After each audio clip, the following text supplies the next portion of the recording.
Guys हामी आज नुहाउन निक्लेको युनिकको घरबाट हेर्न सक्नुहुन्छ।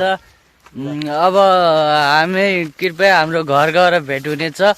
हामी चाहिँ हिँड्ने खाकेर नुहाउन चाहिँ अब टिकारामलाई पनि भन्न त्यही बाँकी हो। अब हाम्रो त निस्क्यौँ आशिका गएन, हामी चाहिँ निस्कियो हामीको अझै टिकारामको घर घर भेट हुने हो। ल अहिले मदन पनि जान्छ कि भन मदन आऊ के नाना लिएर जाम आऊ छिटो दुई तिनवटा लुगा लिएर आइएर टिकारामको हाउस आऊ है। ल छिट्टो आऊ, ल जाउँ त म त पनि गएर रमाइलो हुन्छ कि। ल छिट्टो आऊ है, माछा अहिले क्या त्यो पाइन्छ कति ठुल्ठुलो माछा छ त्यो। ल छिटो आऊ काम नौ जान नौ। ल मदन जाला जस्तो लाग्यो नि यस्तो। ल जाम हामी चाहिँ निस्क्यौँ। ल ल साँझ बल्ल लाऊ है। हरि दाइको आइया सोध त नजाने नुहार बसी भ्याएको। ल ल त्यसो भए अब हामी हामी टिकारामको घर जाँदैछौँ कि यहाँ टिकाराम हाउस हो। ल त्यही गासी छलफल गर्छौँ है त। हेर्नु यो चाहिँ छेवर एरिया हो क्या, मिठो हो क्या, हरियाली आयो नि। यो हरिदाई घर हो परमेश्वरको।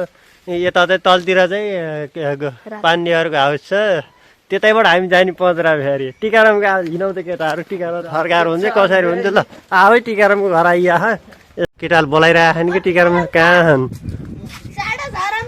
ल ल झर्न पर्यो। ल हामी आइसक्यौँ केटाहरू यहाँ टोली। अब बुफर पनि लिएर जाऊँ है, बजाउँदै नआउनु पर्छ होइन। टिकाराम गए टक्कै यता तयारी भइरहेछ। यता बडी सडी भट्टा सट्टा के सुकाउनु लाग्यो। यो केराउ के केराउ भन्छ क्या, केराउ सेराउ अब पकाउनुलाई होला नि त टक्क अब ठटाउने होला। यस्तै चाहिँ खाऊ, दुई चारवटा खानुपर्छ होइन। मस्त लिची पनि मजुर आएछ, असम त मस्त फल्छ कि जस्तो हो कि केटाहरू होइन। एकदम एकदम अब त पैँचातिर नि धाउने होला नि फेरि खान धाडिन। मस्त हुन्छ कि लिची गर्मीमा होइन, मस्त ढाडियो हिँड खा खाने बल्ल बल्ल निस्किहाल्ने के अरे। अब धेरै टाइम लाउने केटी जस्तै ढिलो गर्छ नि कि आधी घन्टै लाउँ तिनवटा लुगा निकाल्न फेरि हेर निस्किन्छ निस्कि। अब हामी हिँड्नलाई रेडी भएछौँ। ल अब हामी जान्छ होला नि होइन। ल पनि कता गएर थाकेर आएछन् के केटाहरू काफल ढाड। ए खै माछा हो। ल आऊ त माछा देखाऊ त। ल यहाँ आऊ न माछा देखाऊ त। माछा थोप्न हिँडेको भनेको थिएँ। केटाले त माछा थोप्न गएको थिएन आज ख्याल वा माछा ओहो जिउँदै रहेछ है। यस्तै जिन्ना केटाहरूले माछा थोपेर ल्याएछन्। 2 किलो माछा लिएर आएछन् कि हेर्न सक्नुहुन्छ है। गैँटा भ्याउटा सबै आएछ। मिठो छ यार माछा होइन। सही हो, एउटा झुन्नार देखाइदियो न रात यसरी ठुलो झुन्नार देखाइदियो नि मिठो हुन्छ क्या होइन। ल हो यति लिन्छ क्या माछा फेरि भेदा होइन। सही हातै देखाइदिनु भयो। यो माछा चाहिँ ठिकैको रहेछ। केटारी यति 4जना भयो लिएर आएका छन् माछा चाहिँ। हामी चाहिँ नुहाउन हिँड्ने कार्यक्रममा केटाहरू भेट भयो कि ठ्याक्कै माछा लिएर मस्त पकाएर खान्छ। के गर्छ त अब खोइ बचेछन्। अनि यो बेच्छौ कि पोलेर खाने के हो त मस्त। ए पार्टी होला त्यसै भनेपछि। ल ल रमाइलो गरेर आज इन्जोय हान्नु। यता यिनीहरू पनि आइछन् कि जिन्दादेखि सबै आइछ। काफल काफल हालिने भन्दै उता माछा छोप्न। ल ए यत्र जिन्दाहरूले 2 किलो माछा छोपेर ल्यायो कि भर्खर ठाउँको ठाउँ। बिहान 7 बजीको आएका थिइन् 10 बजी आयो। 3 घन्टा 2 किलो माछा छोपेकै यस्ता जिन्दाहरूलाई टोलीहरू हेर आइन त आइआएको कि नुहाउन। यहाँ केटा यता टिकाराम कहाँ गयो क्या खै उहाँ छन्। ढिलो छ नि के ओ यति ढिलो यिनलाई कुर्दाको त आधी घन्टा बित्यो। अझै पनि यति ढिलो छ नि हेन्सम छन् मेरो हाले टिकाराम सर। यति गीत फेरि पुरा ऱ्याप हो क्या। यस्तै छ हामी हिँड्दैछौँ गन्तव्यमा। अब नुहाउन गइन्छ कि कतिको भिड छ कि थाहा होइन। हिँड्न त हिँड्ने के अरे 5-7 जना भएर टोलीहरू आइया। यसलाई अगाडि राजभाइ छ हाई गर्ने नि राजभाइ। ल हिँड्छौँ ल। भाइरल रोड यता युनिक यता समीर यता टिकाराम सर जतिखेर नि ढिलो यता हाम्रो भाइरल रोड यता हाम्रो बगैँचा। यहाँ आँप फेरि मिठो मिठो पाइन्छ क्या खाने आउनुहोस् होइन।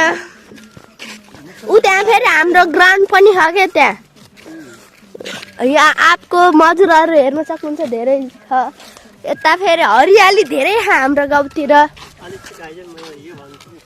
यो चाहिँ हाम्रो यो घर चाहिँ बल्लाउने आमाको भएर के भने एक्लैछिन बुढेसकाल सारा कोही छैन त्यही पनि बस्छिन् घरि राति त रुन्छन् क्या हामीले डराउँदिएर साथैको आएको बल्लाउने आमाले डराउँदिएर भेला दिएको क्या।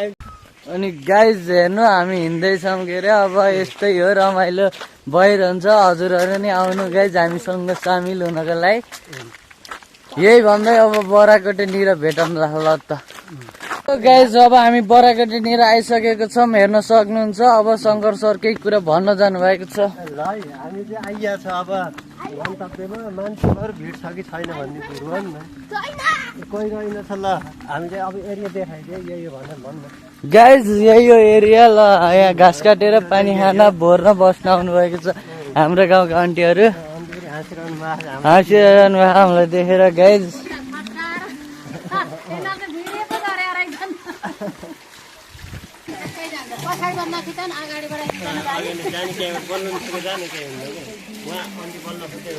उहाँ आन्टी केही कुरा बोल्न खोज्दै हुनुहुन्छ। ल म त पानीको धारामा छु, हात खुट्टा धुँदैछु, खुट्टा नाग्दैछु। भाइहरूले भिडियो गरेर त्यही गर्न मस्ती गरेको। ल अब हिँड्न लाग्नु भयो गाइज सबैहरू। अब यो पदेर चाहिँ हाम्रै अड्डा जस्तै हो, खाली नै हुन्छ धेरै जसो। शनिबार अलि भिड हुने भनेको, नभए अरू बेला यो खाली खाली नै हुन्छ। पानी भर्न आउने जस्ता मात्र हुन्छन्। अनि हेर्न सक्नुहुन्छ गाइज।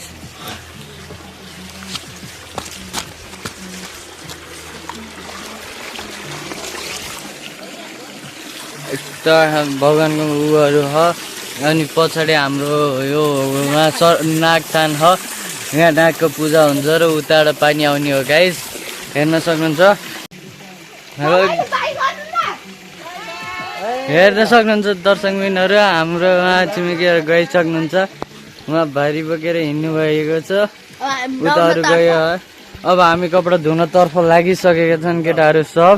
आन्टीहरू पनि जानुभयो। आन्टीहरू पनि जाने भयो। यो अड्डै हाम्रो भनिसकेको, यहाँ कोही नै आउन जान्छ। अब हामी नै यहाँको राजा, अब जे भने नि हामी नै हुनेछौँ। ल त अब कपडा धुवाएको छु। आएको नि केटाहरू चाहिँ लुगासुगा धुन रेडी भएछन्, कसरी धुनी रहेछन् मैले सबैको भिडियो देखाउँछु, सबैले हेर्नु होला है। ए यो चाहिँ हाम्रो राजभाइ हो। अनि राजभाइ लुगा धुँदा कस्तो फिल भइरहेछ? गाह्रो हुँदो रहेछ लुगा धुन? मम्मीले धुँदा सजिलो भएको थियो कि राहुल धुँदा त भेदा पनि रहेछ होइन? छन् हाम्रो समीर सर, के भइरहेछ त लुगा धुँदा? रमाइलो भइरहेछ यहाँ केटाहरूसँग आफ्नै तालमा आफ्नै उसमा खाली फेरि होइन पदेरै आफ्नै ठिक छ ठिक हो। यता छन् हात्तीगारो सर। अनि आज नौनाग के कस्तो फिल भइरहेछ त? रमाइलो छ कि होइन?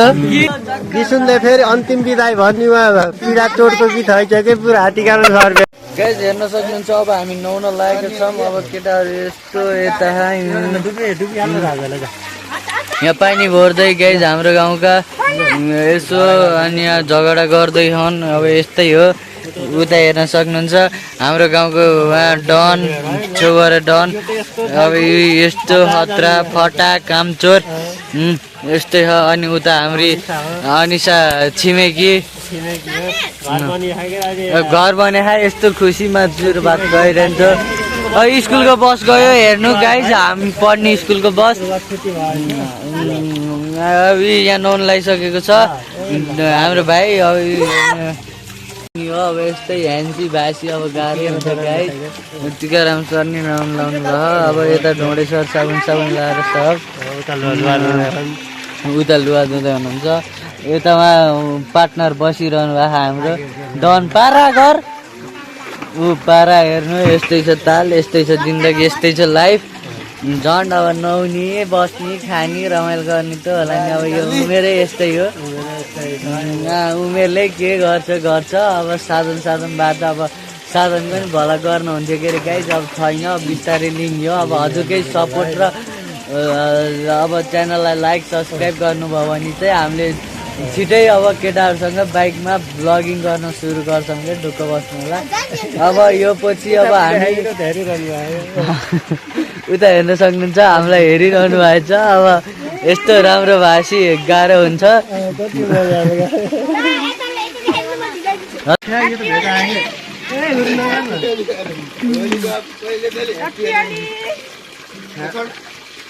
बिगाडी रास्ता आयो रास्ता जाडो भयो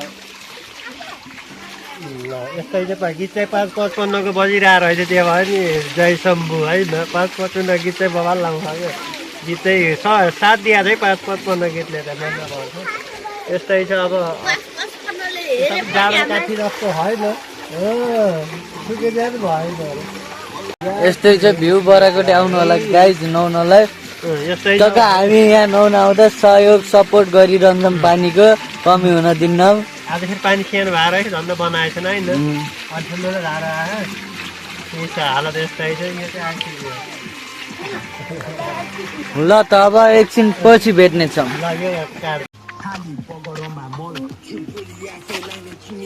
केटाहरू केही त छुट्टी खाइदियो नि त्यो होइन नि ए मयाल छुट्यो नि त यार मयाल मयाललाई चाहिँ खाल्ने भाल्ने होइन खाली वाली ल हेर्न सक्नुहुन्छ गाई यस्तै रमाइलो हो हाम्रो रमाडी चाहिँ बवाल छ कि बाटो होइन भ्यू यस्तै रमाइलो आउनु होला गाइज अब त्यही हो अब चाहिँ हामी अब भोलि फुटबल खेल्ने भनेदेखि केटीहरूले त्यही उपस्थित भइन्छ हेर्न सक्नुहुन्छ फुटबल हुन्छ अब हामी खेल्न गइन्छ नुहार फ्रेस भइयो के अरे अब टक्क फुटबल खेल्न गइन्छ टिमहरू बाँडेर खेल्ने हो म त खेल्न सक्दिनँ त्यही पनि ढुक्काबार खेलिदिने कि आज फुलबारी क्या कता कता आउने भने कताबार खेल्ने रात पनि खेल्ने भने यता समीर छ फेरि केटाहरू उता टिकाराम सर छन् फेरि ल त्यही हो अब फुटबल खेलेर भेट्नु होला ल सियो